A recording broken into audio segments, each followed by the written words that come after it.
that's true for the Christian just as much as it's true for the atheist.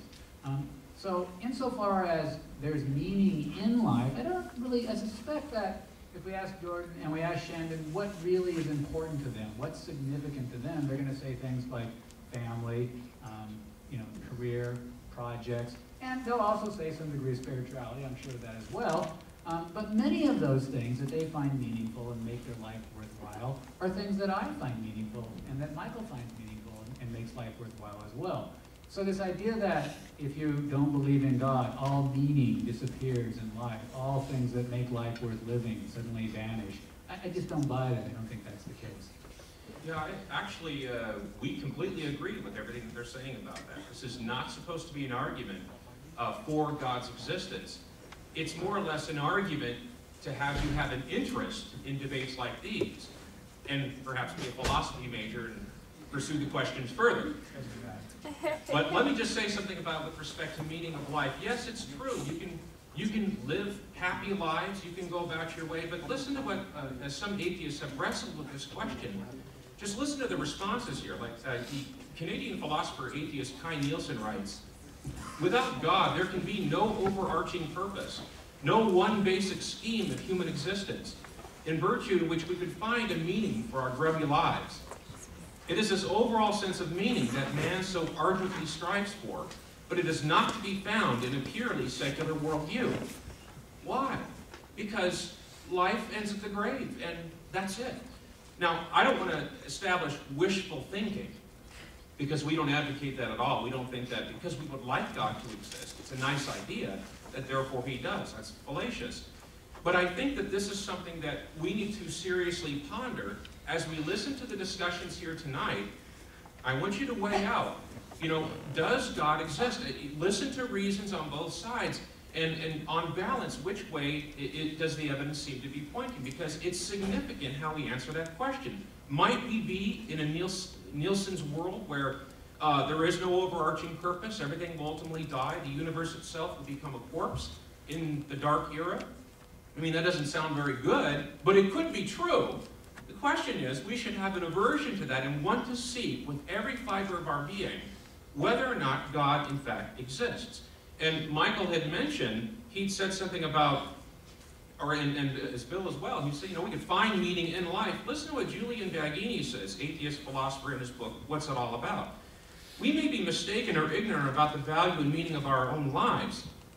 So it does not simply follow from the fact that a person thinks they have a meaningful life, that they actually do." Right. It's sort of a game of self-delusion. We make ourselves happy, we bide our time, we live up the life of Novocaine and happiness until the grave. That's it. Is that really what life is all about?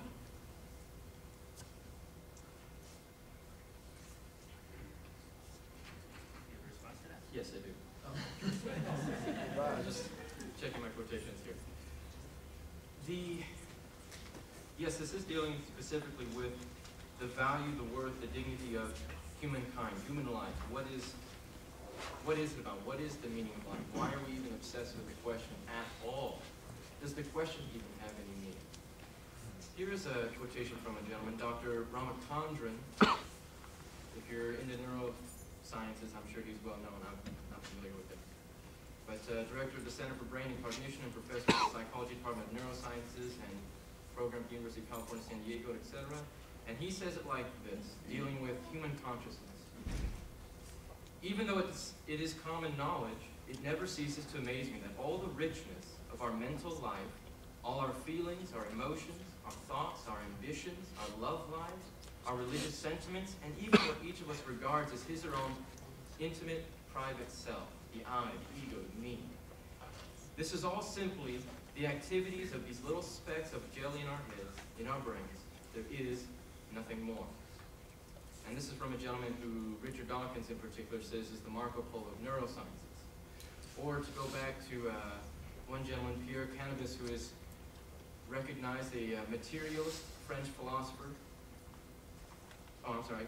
This physician, Pierre Cabanis, was summed up by the materialist French philosopher Julien Metry by the quotation, "The brain secretes thought the way that the liver secretes bile." That's very meaningful. the very question, the meaning of life, is itself a meaningless question because it arises from the constituent parts of a mechanized, deterministic, non-rational origin. So where do we even get the very idea that we should be obsessed or should be thinking of these very things? Where do we even get the idea that myself is actually a thing? These are questions which we're dealing with specifically, not the wishful thinking, not any of this, but is our own personal, intimate experience of our own self more reasonably explained by a non-rational origin or by a rational origin? If the universe is rational, if my mind is rational, then it should be a rational origin. It seems most likely. Let me just say something about that last point. I mean, look, throughout human history, there's been the suggestion that the better we understand something, or the more we understand it from a scientific perspective, the more terrible that will be. The less we'll wind up appreciating it. And I actually think that's just completely false. I mean, the analogy with consciousness, people said the exact same thing about life, right? You could never try to explain life as purely biological, organic, mechanistic, cellular processes. There's got to be a vital spirit to it. There's the elan vital. It's got to be mysterious. But the truth of the matter is we now understand life to be exactly what the materialist said it is. It's a biological processes. It's organic processes. And far from removing the mystery and our wonder about it, if anything, it's made us appreciate it a great deal more. We really do. The scientific understanding of everything seems to actually deepen our appreciation, deepen our wonder. And I think the exact same thing can be said about consciousness and thought and how the brain works as well, which is why one of the reasons why, in fact, I chose to work in that field.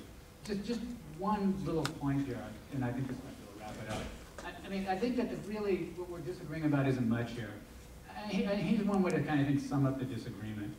When Shandon and Jordan go and work in a soup kitchen or work for a youth club or something like that, they come out of it and they say, man, that was really good. That was really rewarding. It's great to serve God in that way.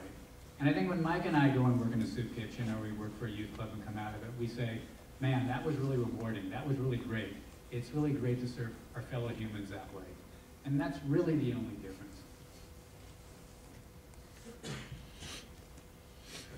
Of course, that's a false dilemma. Of course, we see that service to our fellow humanity is, of course, also in service of God. And I'm not sure if we had a question on the table tonight about moral values, but sometimes there certainly is a link, so we'll defer that to him. Okay, I think we can move on to the next question then. I think we're over here for the question. Okay. We brought up, the problem, David Lewis's problem of what he calls divine evil and this immense suffering inflicted upon non-believers or just believers of the wrong God. So, leading out of that, once you realize, your God punishes the people who believe in or worship the wrong way, are punished immensely. So then, why does God make it more reasonable to believe in Him? Why does He seem to try to stay hidden?